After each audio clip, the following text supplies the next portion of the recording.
Just imagine तुम एक सुबह उठते हो और खुद को एक जायंट इंसेक्ट के रूप में पाते हो। This happened to Gregor Samsa, a character of Kafka's Metamorphosis. In this video, I'm going to show you the ugliest side of humanity. तो ग्रेगर सेम्सा एक ट्रैवलिंग सेल्समैन है जो कि पिछले 5 सालों से काफी हार्ड वर्क कर रहा है, सिर्फ इसलिए कि वो अपने बूढ़े बाप का कर्जा उतार रहा है जो कि बहुत ज्यादा है। तो पिछले 5 सालों से काम किया जा रहा है एंड अगले 2-3 साल वो और लगातार काम करेगा, तब जाके उसका कर्जा उतरेगा।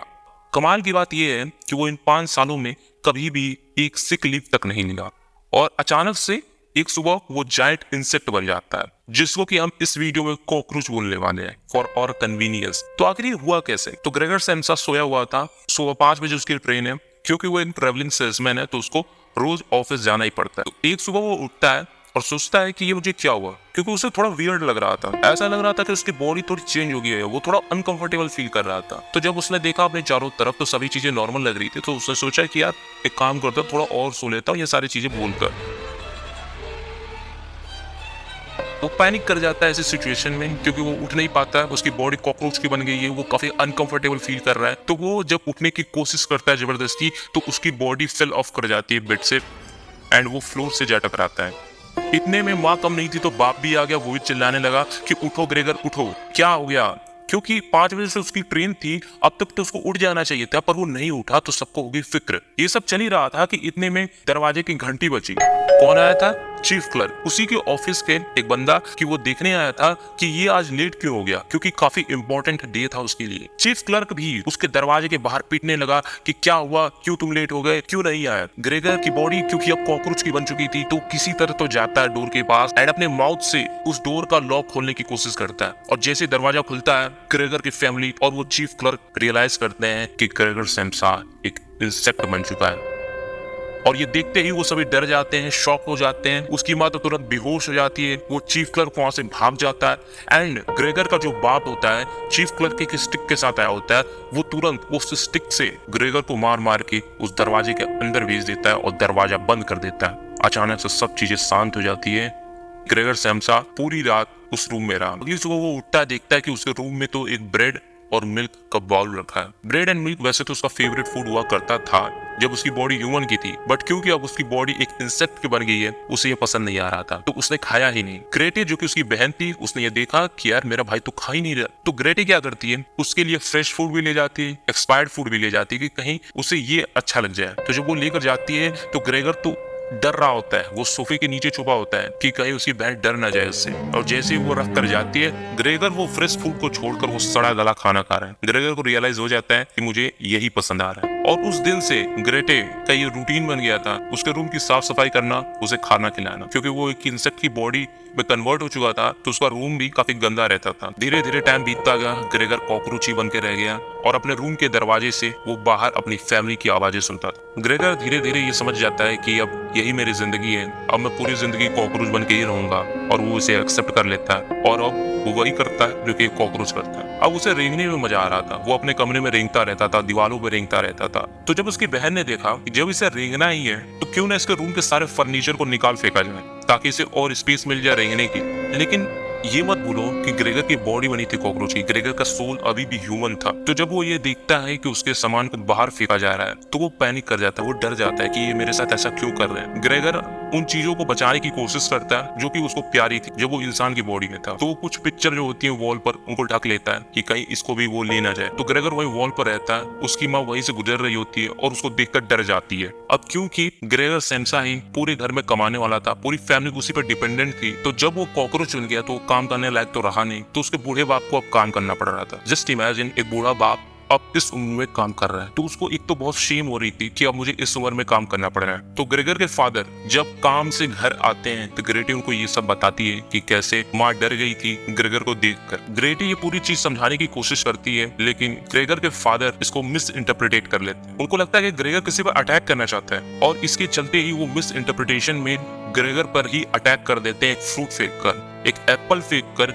ग्रेगर पर चलाकर मारते हैं और इवेंचुअली वो जो एप्पल होता है उसकी वजह से ग्रेगर की पीठ पर काफी खतरनाक चोट लग जाती है, वो इंजर्ड हो जाता है। आवाजें उसकी मदर को सुनाई दी तो वो अपने बेडरूम से भागी हुई आई और अपने पति से बेग भी करने लगी, यानी भीख मांगने लगी उसकी लाइफ की कि प्लीज इसे छोड़ दो, इसने कुछ नहीं किया। समहाउ किसी तरह उसके फादर रुके, सिर चलाना बंद कर दिया, लेकिन बेचारा ग्रेगर की पीठ पर जो घाव था वो वैसे का वैसे रह गया, किसी ने उसको ट्रीट नहीं किया। उसकी बहन जो कि पहले अच्छी थी उसका भी अब बर्ताव चेंज होने लगा और जो ग्रेगर के पीठ पर घाव था वो उसके लिए एक परमानेंट बन गया है। उसकी फैमिली ने ये डिसाइड किया कि अब हम दरवाजा खुला रखेंगे ताकि ये हमारे बातें सुन पाए और हमें देख पाए। अब क्योंकि फैमिली काफी कर्जे में थी, ग्रेगर कमाता था जो कि अब नहीं कमा रहा है, बाप कितना ही काम कर लेगा, तो माँ ने तो ज्वेलरी बेची दी, लेकिन इससे भी काम नहीं चला तो उन्होंने सोचा कि क्यों ना रूम को ही रेंट पर दे दिया जाए। तो उन्होंने जो रूम है वो रेंट पर देने की सोची 3 जेंटलमैन को। अब वो जो जेंटलमैन थे ना उनको मेस पसंद नहीं था, उनको कूड़ा कबाड़ा नहीं पसंद था, उनको साफ सफाई पसंद थी। तो उन्होंने क्या किया, ग्रेगर की फैमिली ने जितना भी फर्नीचर वगैरह था जो कि काम करनी था वो सारी चीजें उठाकर ग्रेगर के रूम में डाल दी। बेसिकली ग्रेगर के रूम को कबाड़ खाना बना दिया। ऐसा लग रहा था कि ग्रेगर एग्जिस्ट ही ना करता हो घर में। अब वो 3 जेंटलमैन क्योंकि पे कर रहे थे, रेंट दे रहे थे, तो उनको ज्यादा प्रायोरिटी मिलने लगी और ग्रेगर को लोग भूलते गए। इनफैक्ट उसकी बहन ग्रेटेम को भी उससे ज्यादा प्रायोरिटी मिलने लगी और ये देखकर ग्रेगर को काफी डर लगता था। आप खुद सोचो, आपका कोई छोटा भाई है, कोई बड़ा भाई है, अगर उसको ज्यादा तारीफ मिलती है, उसको ज्यादा कंपेयर किया जाता है आपसे, तो आपको बुरा लगेगा ही ना। तो ग्रेगर की भी वही सेम फीलिंग थी। रिमेम्बर, ग्रेगर की बॉडी कॉकरोच की हो गई थी, वो अभी भी अंदर से ह्यूमन था। तो ये सब ग्रेगर देखता रहता था कि कैसे उसको कोई पूछ नहीं रहा। ग्रेगर कोशिश करता था कि लोग उसे नोटिस करें, लेकिन कोई उसे नोटिस नहीं करता था। I mean just think of it, how painful is that कि when someone is trying really hard that please notice me, acknowledge me, मुझसे बात कर लो ना, and no one notice you। That उसके बाद कोई रास्ता नहीं बचता उस इंसान के लिए, वो दुखी हो जाता है और अपने ही दुख में डूबता जाता है। कितना पेनफुल होता है। आप किसी को पीछे छोड़ देते हो तो कितना दर्द होता है, किसी को अकेले छोड़ देते हो तो कितना दर्द होता है। ये लेफ्ट आउट वाली फीलिंग सबसे बेकार फीलिंग है इस वर्ल्ड की। आई मीन जस्ट इमेजिन, तुम्हारे फ्रेंड का बर्थडे पार्टी है, उसने सबको इन्वाइट किया, तुमको नहीं इन्वाइट किया, तुमको कैसा लगेगा? एक अबेंडनमेंट की फीलिंग आएगी। सब घूमने चले गए, तुमको अकेले छोड़ दिया, तुमको कैसी फीलिंग आएगी? 10 लोगों के ग्रुप में सब बात कर रहे हैं, तुम अकेले बैठे हो, तुमको कैसी फीलिंग आएगी? तो ये सब तो चल रहा था।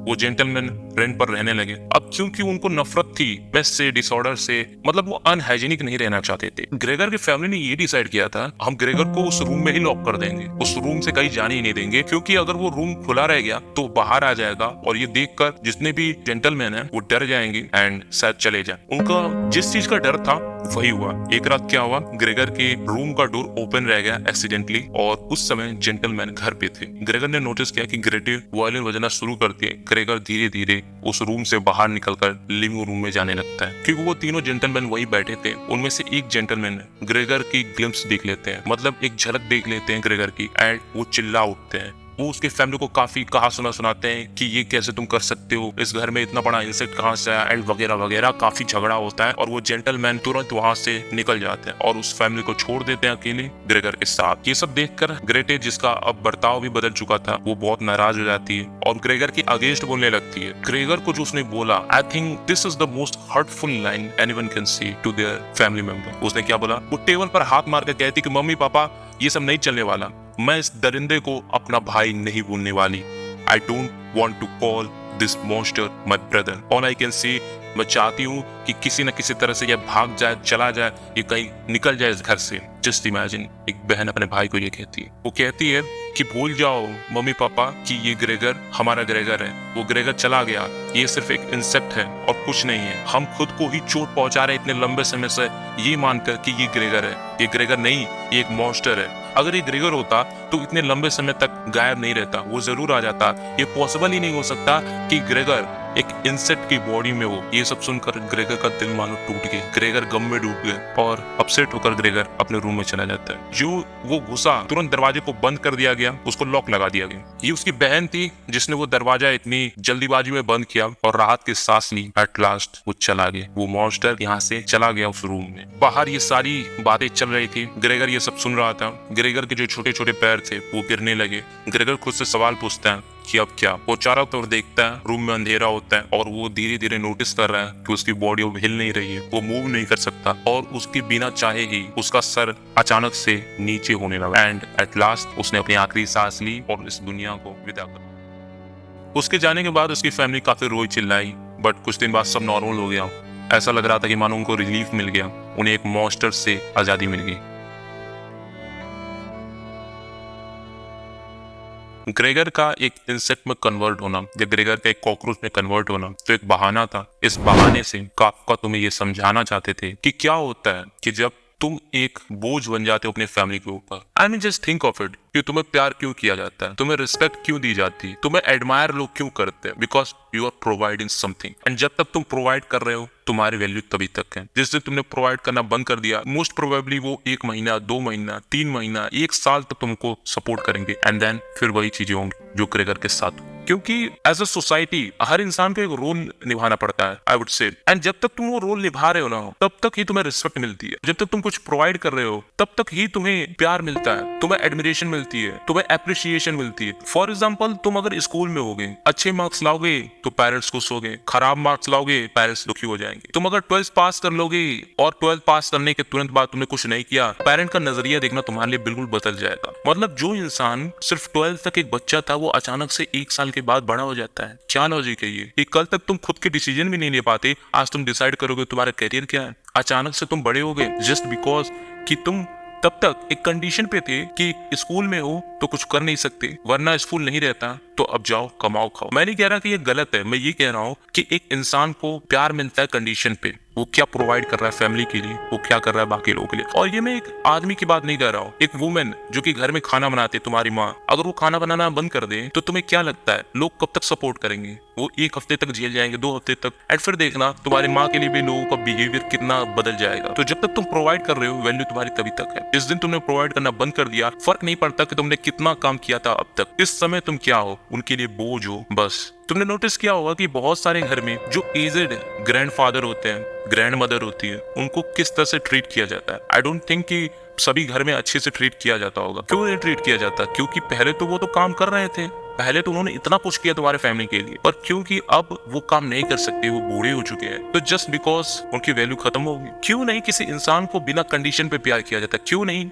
उसको प्यार किया जाता है, उसको रिस्पेक्ट मिलती है जब वो कुछ न प्रोवाइड करे? I know this is simply idealistic approach, but just think about it कि अगर तुमको प्यार, रिस्पेक्ट, एडमिरेशन, एप्रिसिएशन जो भी है वो सिर्फ तुमको एक कंडीशन फुलफिल करने पर मिल रही है, तो फिर ये एक धोखा ही हुआ, ये एक छलावा ही हुआ। क्योंकि जैसे वो कंडीशन हटेगी सब नॉर्मल हो जाएगा, तुम नॉर्मल हो जाओगे उनके लिए। ग्रेगर सेल्सा एक इतना हार्ड वर्किंग सेल्समैन था, अपने फैमिली के लिए उसने दिन रात एक कर दिया, 5 साल तक लगातार काम किया, एक छुट्टी तक नहीं ली, और जैसे ही वो एक इंसेक्ट क्या बन गया, लोग भूल गए उसको, उसके प्रति लोगों का बिहेवियर चेंज हो गया। उसके पहले इतना काम किया था उसने, बट उसकी कोई वैल्यू नहीं रही। एंड ये जो पूरी नोवेल है ना, तुमको यही बताना चाह रही है कि कैसे शर्म, शेम तुमको बदल के रख देती है। ग्रेगर सैम्सा क्योंकि एक इंसेक्ट बन गया, उसको शर्म आ रही थी, उसको गिल्ट था अंदर कि मैं कहाँ फंस गया, पहले से प्रॉब्लम कम थी क्या? वो अभी भी फैमिली के लिए सोच रहा था। इनफैक्ट जब वो इंसेक्ट बन गया तब भी वो जॉब पर जाने की सोच रहा था। अब वो बोल नहीं पा रहा था, फैमिली समझ नहीं पा रही थी। फैमिली को धीरे धीरे लगा कि ये कैसे हो सकता है, एंड फैमिली ने उसे बिल्कुल छोड़ दिया, फिजिकली,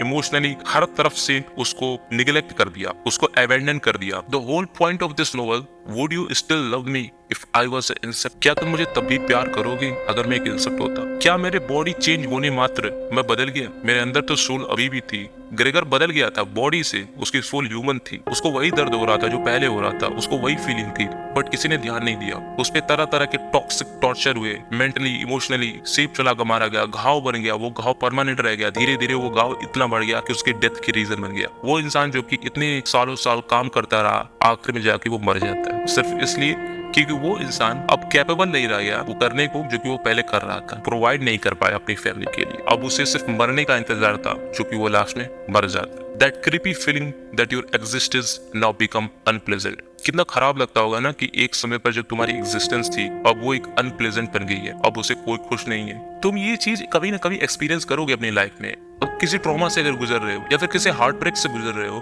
तो तुम नोटिस करोगे कि नॉर्मली सबसे बात नहीं करते हो, काफी चिड़े चिड़े से रहते हो, एंड इस इनकन्वीनियंस से लोग तुम्हें कैसे ट्रीट करेंगे उस समय देखना। लेकिन तुम्हें कोई नहीं समझेगा, तुम्हें छोड़ दिया जाएगा, तुम्हें एक अलग नजर से देखा जाएगा, क्योंकि तुम जो रोल अब तक निभा रहे थे अब वो नहीं निभा रहे, अब तुम अलग बिहेव कर रहे हो। अलग बिहेव क्यों कर रहे थे? क्योंकि तुम ट्रॉमा से जा रहे हो, पर वो किसी को नहीं दिखेगा। जैसे ग्रेगर के साथ हुआ, ग्रेगर एक ऐसी सिचुएशन से जा रहा था जो कि इमेजिन नहीं कर सकते तुम। वो खुद मेंटली परेशान था ही, फिजिकली भी परेशान था, बट उसकी फैमिली ने ये समझा ही नहीं, क्योंकि उसका रोल खत्म हो गया। वो रोल था एक ट्रैवलिंग सेल्समैन का, एक ऐसे बेटे का जो कि उसका कर्ज उतारेगा, लेकिन अब वो कर्ज नहीं उतार पाया, वो प्रोवाइड नहीं कर पाया और अब वो किसी ऐसे फेज से गुजर रहा है जो कि बहुत हार्ड है, बहुत हार्ड है उसके लिए, तो फैमिली ने सपोर्ट करना बंद कर दिया। और यही वजह है कि आजकल लोग किसी दूसरे को ट्रस्ट नहीं कर पाते। तुमने देखा होगा कि तुम इजीली ट्रस्ट नहीं कर पाते हो, क्योंकि ट्रस्ट करना मतलब कि किसी कंडीशन पर ट्रस्ट करना। अगर तुमसे कोई अच्छे से बात कर रहा है तो तुम यही सोचोगे कि क्यों मुझसे अच्छे से बात कर रहे हैं, मुझ में ऐसा क्या है। लाइक अगर मैं कोई बड़ा यूट्यूबर बन जाऊं एंड जो फ्रेंड मुझसे पहले बात नहीं करते थे वो ये देख लें कि ये तो एक बड़ा यूट्यूबर बंदा है, तो चलो इसे बात करते हैं, तो वो उस बड़े यूट्यूबर के लिए बात करेंगे, वो उस टैग के लिए बात करेंगे कि मैं अब कुछ बन गया हूँ, तो वो उसके लिए आएंगे, वो इसके लिए नहीं आएंगे कि ये मेरा दोस्त था। तो इस वजह से लोग किसी पे आजकल ट्रस्ट नहीं कर पाते, क्योंकि उन्हें पता है कि एक कंडीशन है, उस कंडीशन के बेसिस पर ये हमें प्यार कर रहा है, ये हम पर ट्रस्ट कर रहा है, हमारी शायद थॉट प्रोसेस में नहीं, शायद मैं इसकी कुछ बात से एग्री करता, शायद मैं बीजेपी को सपोर्ट करता या कांग्रेस को सपोर्ट करता हूँ, ये भी वही करता है,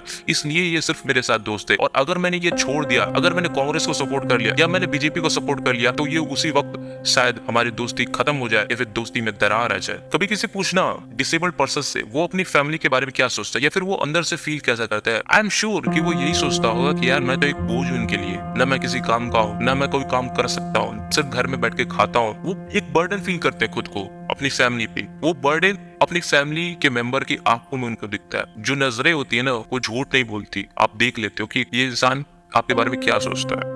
जैसे कि मैंने अभी तुमको बताया कि जब कोई एजेड हो जाता है, तुम्हारे फादर एजेड हो जाएंगे, तुम ग्रैंड फादर हो जाओगे, ग्रैंड मदर बन जाओगे, तो देखना कि तुम्हें कैसे ट्रीट किया जा रहा है, बस देखना तुम बोझ बन जाओगे, क्योंकि सिर्फ अब तुम बैठकर खाने वाला काम करोगे एंड खाने वाले को कोई सपोर्ट नहीं करता। लेकिन तुमने पहले काम किया था, उसकी वैल्यू भी खत्म हो गई है। तुम्हारी वैल्यू तभी तक थी जब तक तुम प्रोवाइड कर रहे थे एंड अब तुम्हारा कुछ नहीं हो सकता। तो काफका साथ यही कहना चाहते हैं कि तुम एक्चुअली में एक कॉकरोच ही हो, बट तुमने एक डेवलप कर ली इंटेलेक्ट, तुम्हारी बॉडी डिफरेंट है बट हो तुम कॉकरोच।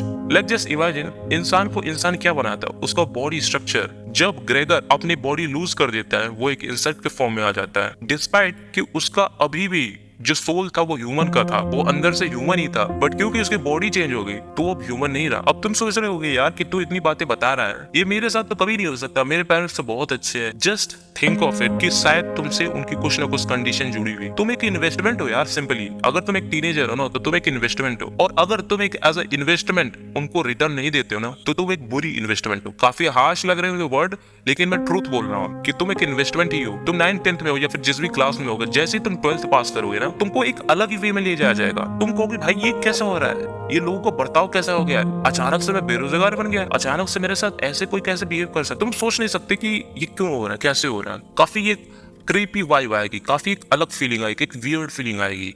तो अगर तुम ग्रेगर की जगह पर होते तो तुम भी यही सोचते ना कि मुझे प्यार मिले, लोग मुझे एक्नॉलेज करें, मुझे अभी भी वैसे ही ट्रीट किया जाए जैसे मैं पहले ट्रीट किया जा रहा था। सो हमें इसके लिए एक ऐसा रास्ता चुनना पड़ेगा जहां पर हम किसी को इसलिए नहीं प्यार करते, इसलिए वैल्यू नहीं करते कि वो हमें कुछ प्रोवाइड कर रहे हैं, वो हमें पैसे ला कर दे रहे हैं। नहीं, हम उन्हें अनकंडीशनली लव करते हैं, कोई कंडीशन ही नहीं है, विदाउट कंडीशन हम लव कर रहे हैं, रिस्पेक्ट कर रहे हैं। और आखिरी में मैं यही कहना चाहूंगा कि जिस तरह ग्रेगर के रहने भर लोगों को एहसास नहीं था कि वो कितना इंपॉर्टेंट था, ग्रेगर के मरने के बाद उसके लिए आंसू बहाए जा रहे थे, ठीक उसी तरह तुम्हारे लिए भी आंसू बहाए जाएंगे। वो रोएंगे लेकिन तुम्हारे मरने के बाद।